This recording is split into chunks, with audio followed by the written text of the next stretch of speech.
feel the fire. We rise like tall buildings as the chemicals, they take us higher. The night's young and it's just begun as she puts her hand in mine. We wanna chase the night, wanna dance to the light, pull the stars from the sky, just two hearts running wild. Never sleep, never stop, as we shout from the top.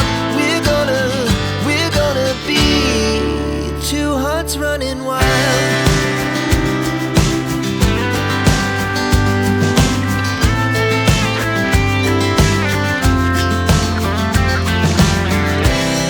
Now the morning is the afternoon. We lay awake in bed. The laugh so loud as the hours pass. We're gonna do it all again. We wanna chase the night, wanna dance to the light, pull the stars from the sky, just two hearts running wild. Never sleep, never stop, as we shout from the top. We're gonna be, we're gonna be two hearts running wild.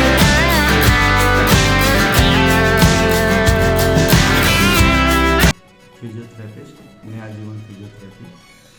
Sir इस समय ठंड का मौसम चल रहा है और बात करेंगे कहीं ना कहीं कोल्ड या हीट, दर्द और सूजन को कम करने में कौन सी सिकाई की जाती है जो लोगों के लिए कारगर होता है सर?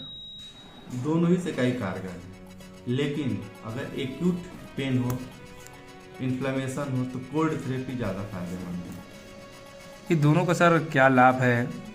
कोल्ड क्या थेरेपी इन्फ्लेमेशन को कम करती है, जैसे ऑस्टियोआर्थराइटिस हुआ, नी में बहुत सारी समस्याएं आ जाती हैं ठंड में, जो स्वेलिंग हो जाती है, तो उसको आइसिंग मसाज किया जाता है। जब आप आइस से मसाज करते हैं तो इन्फ्लेमेशन कम होता है। जब इन्फ्लेमेशन कम होगी तो उसमें मूवमेंट आने लगेंगे। सर इस समय देखा जाता है कि कहीं ना कहीं लोगों का ज़्यादातर गठिया का प्रॉब्लम, ठंड में उठने बैठने में प्रॉब्लम, शरीरों में जकड़न हो जाती है, खून जो बोलते हैं हम लोग, खून का चलना बंद हो जाता है। तो उसमें क्या लोगों को प्रतिदिन करना चाहिए जिससे कि उनका शरीर भी स्वस्थ रहे और ठंड से ही बचे रहे? ठंड में ब्लड सर्कुलेशन जो है डिक्रीज कर जाती है, और जब भी डिक्रीज होगा तो स्पान बढ़ेगा। ठंड में मसल्स कॉन्ट्रैक्ट हो जाते हैं, जो सिकुड़ जाते हैं, और ऑस्टियोआर्थराइटिस के पेशेंट, गठिया के पेशेंट, रिमेटॉइड अर्थराइटिस के पेशेंट, एंक्लोलाइजिंग स्पॉन्डिलाइटिस के पेशेंट जो है, इनमें उनको काफ़ी दर्द होता है। तो इसलिए उनको इस ठंड के मौसम में बचने के लिए हल्के गुनगुने पानी से स्नान करना चाहिए, टहलना चाहिए, नियमित व्यायाम करना चाहिए। जो भी आरए के पेशेंट है, रिमेटॉइड अर्थराइटिस जिसको बोलते हैं, ठंड में उनको बहुत समस्या हो जाती है, तो रिमेटॉइड अर्थराइटिस के पेशेंट को हर जोड़ों का एक्सरसाइज करना चाहिए। ऑस्टियोआर्थराइटिस के पेशेंट को एक्सरसाइज करते रहना चाहिए ताकि उनमें जो मसल्स स्पाज्म है, मसल्स कॉन्ट्रैक्ट हो, ढीला हो, और मूवमेंट जो लॉस हुआ है, मूवमेंट इंक्रीज हो, चलने फिरने में सहायता करेगा।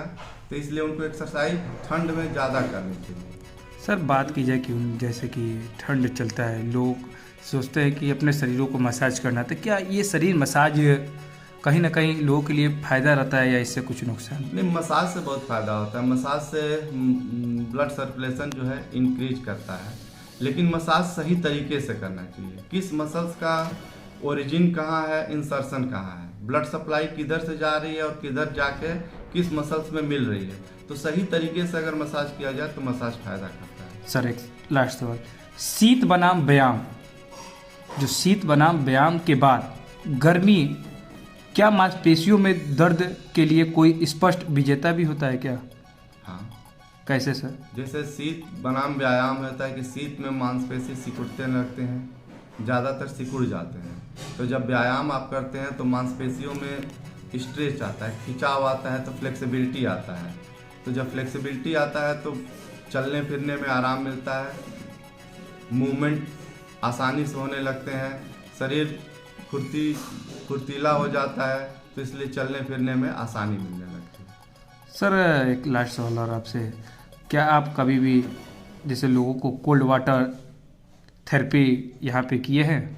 कि कोल्ड वाटर थेरेपी बलिया में नहीं। अच्छा, ये कोल्ड वाटर थेरेपी होता क्या है सर? ये कोल्ड वाटर थेरेपी तब होता है जब इन्फ्लेमेशन हो जाती है और ठंडे पानी से उनकी सेकाई की जाती है।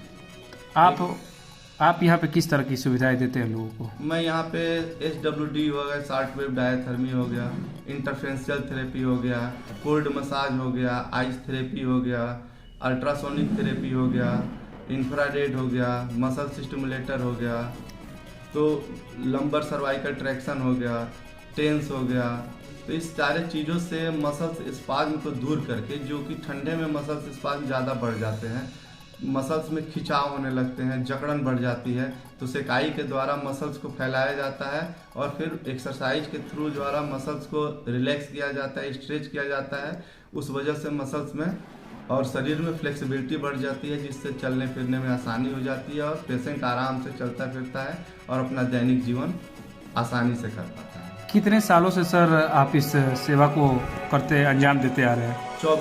24 सालों से फिजियोथेरेपिस्ट की सेवा में हूँ। सर इससे पहले भी आप चिकित्सा क्षेत्रों में आप कहीं ना कहीं सेवाएं दिए हैं, आपकी काफ़ी CMO जैसे चर्चाएं होती है।